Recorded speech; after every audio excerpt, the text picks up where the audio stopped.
नमस्कार, आपके साथ मैं हूं साक्षी जोशी। देश को पहली बार एक ऐसा मुख्यमंत्री मिला है जो संत है, साधक है, तपस्वी है और एक कुशल प्रशासक है। योगी ताबड़तोड़ फैसले ले रहे हैं, लेकिन सवाल है कि आखिर इस योगी को शक्ति कहां से मिलती है?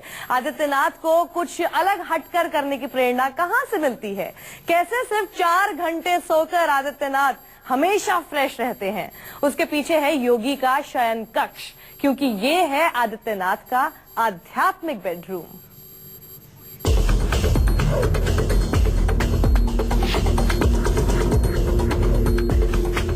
जिस कमरे से योगी को मिलती है शक्ति, जिस कमरे में होती है सियासत और साधना,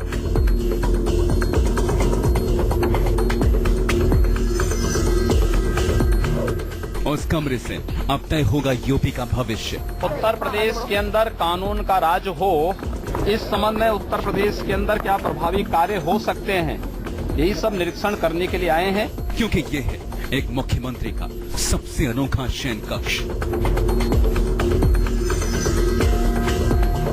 आदित्यनाथ का आध्यात्मिक बेडरूम। उत्तर प्रदेश को सालों बाद ऐसा मुख्यमंत्री मिला है। मैं आदित्यनाथ योगी ईश्वर की शपथ लेता हूं कि उत्तर प्रदेश के अंदर जो भी आवश्यक होगा, उत्तर प्रदेश की जनता के हित में हम लोग वह कदम उठाने में हिचकेंगे नहीं। जो साधक है, तपस्वी है, योगी है और इसके साथ ही सिस्टम पे रहकर सिस्टम बदलने वाला शासक भी है। यूपी का सीएम बनने के बाद योगी आदित्यनाथ ने अगले ही कुछ घंटों में ताबड़तोड़ फैसले लिए। हम लोग 18 से 20 घंटे कार्य करने के लिए आए हैं। जो 18 से 20 घंटे हम लोगों के साथ काम कर सकते हैं वही यहां रहे, अन्यथा लोग अपना रास्ता तैयार कर ले। योगी के कुछ फैसलों ने उनके विरोधियों को भी हैरान कर दिया।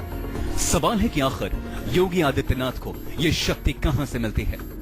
एक योगी मुख्यमंत्री लगातार काम करते रहने की प्रेरणा कहां से लेता है?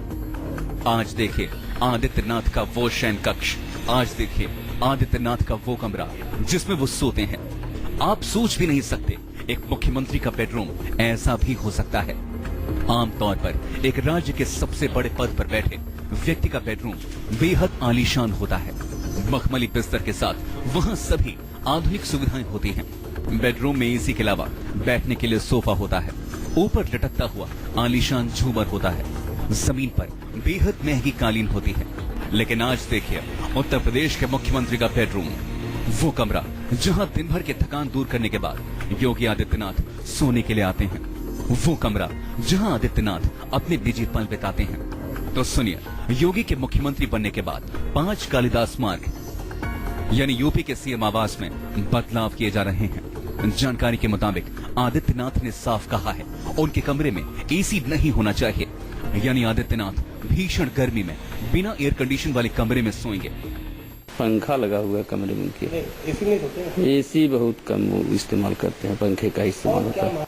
आदित्यनाथ के मुख्यमंत्री आवास में कोई आरामदायक बेड भी नहीं होगा। जहां लोग सोने के लिए आरामदायक मखमली बेड लेते हैं, वहीं सीएम आदित्यनाथ के कमरे में सिर्फ एक तख्त रखा गया है। लकड़ी के इस तख्त पर गद्दा भी नहीं होगा, बल्कि योगी इस पर सिर्फ चादर बिछाकर सोएंगे। किसी भी मुख्यमंत्री के लिए सबसे खास होता है उसका शेफ। आदित्यनाथ अपने किचन के लिए कोई प्रोफेशनल शेफ नहीं लाए हैं, बल्कि उनके किचन में गोरखनाथ मंदिर से एक भंडारी आएगा। ये भंडारी शेफ की ड्रेस में खाना नहीं बनाएगा, बल्कि सिर्फ बनियान और धोती पहनकर अपने मुख्यमंत्री के लिए भोजन तैयार करेगा। रोटी चावल, चावल बहुत मामला नहीं, रोटी और सब्जी दाल। हरा सब्जी लेते हैं। हाँ, हरा सब्जी कोई बहुत ज्यादा खाने वाले नहीं है, साधारण भोजन हमेशा करते हैं। योगी आदित्यनाथ अपने आवास में डाइनिंग टेबल पर बैठकर खाना नहीं खाएंगे, बल्कि उन्हें जमीन पर ही खाना परोसा जाएगा।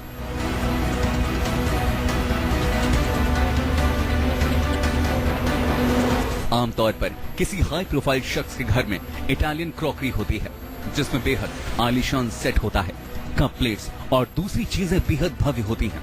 लेकिन आदित्यनाथ के आवास में ऐसा कुछ भी नहीं होगा, बल्कि आदित्यनाथ के घर में पीतल, तांबा, फूल और कांसे के बने बर्तन होंगे।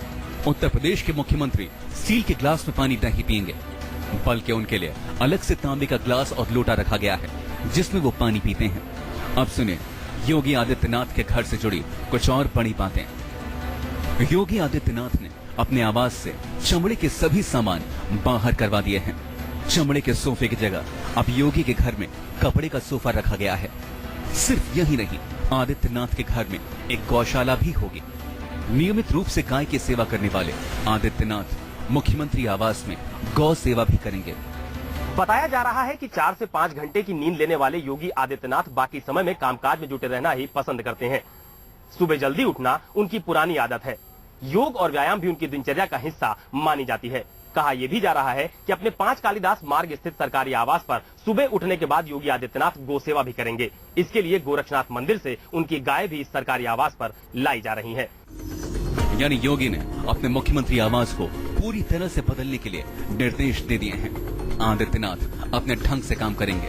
अपनी शर्तों पर काम करके आदित्यनाथ ने यूपी को बदलने की कसम खाई है। यही वजह है उन्होंने अपने घर को भी बदल दिया है, जहां से उन्हें सबसे ज्यादा शक्ति मिलती है। योगी आदित्यनाथ अपनी सादगी और सादा जीवन जीने के लिए जाने जाते हैं। जानकारी के मुताबिक योगी आदित्यनाथ अपने 5 कालिदास मार्ग स्थित सरकारी आवास पर भी ठीक उसी तरह रहने वाले हैं जिस तरह से वो गोरक्षनाथ मंदिर में रहा करते थे। योगी न एसी कमरों का इस्तेमाल करेंगे और न ही बड़े बेड का, बल्कि एक सामान्य से तख्त का इस्तेमाल योगी अपने इस सरकारी आवास में करने वाले हैं। जानकारी के मुताबिक योगी से जुड़े हुए कई अन्य सामान भी गोरक्षनाथ मंदिर से इस 5 कालिदास मार्ग स्थित आवास मंगा लिए गए हैं। कैमरा पर्सन संजीव गोसाई के साथ अशोक तिवारी, लखनऊ, न्यूज़ 24।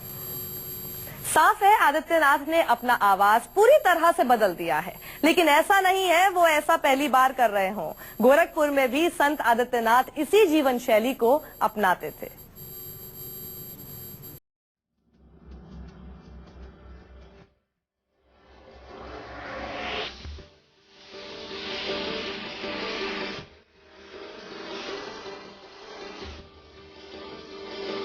ये गोरखपुर में सीएम आदित्यनाथ का किचन है। आदित्यनाथ जमीन पर बैठकर भोजन करते थे। अब लखनऊ में भी आदित्यनाथ कुछ ऐसे ही किचन में भोजन करेंगे।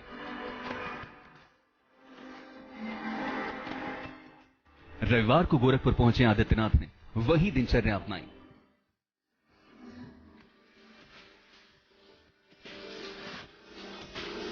जो वो हमेशा से गोरखपुर में करते आए हैं। एक सीएम, एक संत और एक महंत।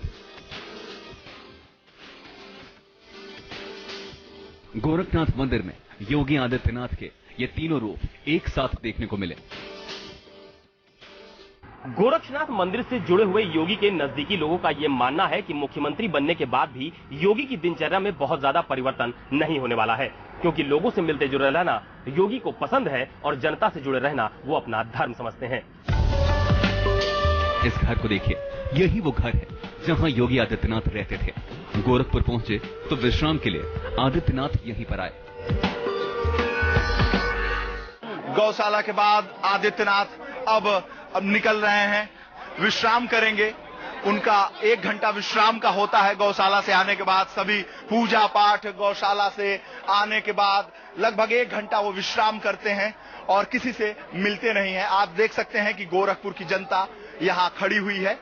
गोरखपुर के आसपास के लोग भी यहाँ मौजूद हैं बड़ी संख्या में, और सबकी एक चाहत थी कि महाराज जी से हर दिन की तरह उन्हें आशीर्वाद मिले। चूंकि अब वो मुख्यमंत्री हो चुके हैं आदित्यनाथ जी, इसलिए उनकी भी सीमाएं हैं, सिक्योरिटी की भी सीमाएं हैं।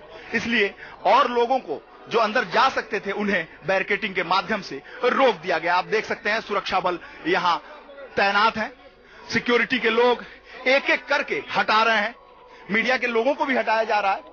पहले ऐसी स्थिति गोरक्षनाथ पीठ में नहीं थी, क्योंकि वो महंत आदित्यनाथ थे, सांसद आदित्यनाथ थे, लेकिन अब वो सूबे के नए मुख्यमंत्री हैं।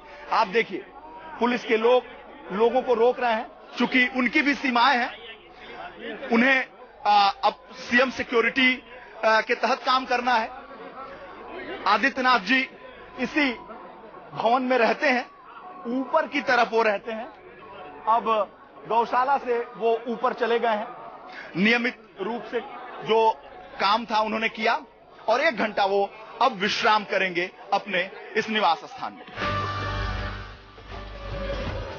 योगी आदित्यनाथ के लिए उनका घर किसी मंदिर से कम नहीं होता, क्योंकि घर सात्विक होगा तभी अच्छे विचार आएंगे और अच्छे विचारों से अच्छा करने की प्रेरणा मिलेगी।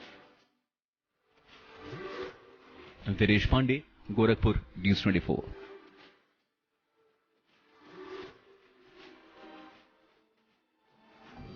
और यहां रुकेंगे छोटे से ब्रेक के लिए, लेकिन ब्रेक के बाद भी हमारी ये खास पेशकश रहेगी जारी। देखते रहिए न्यूज़ 24।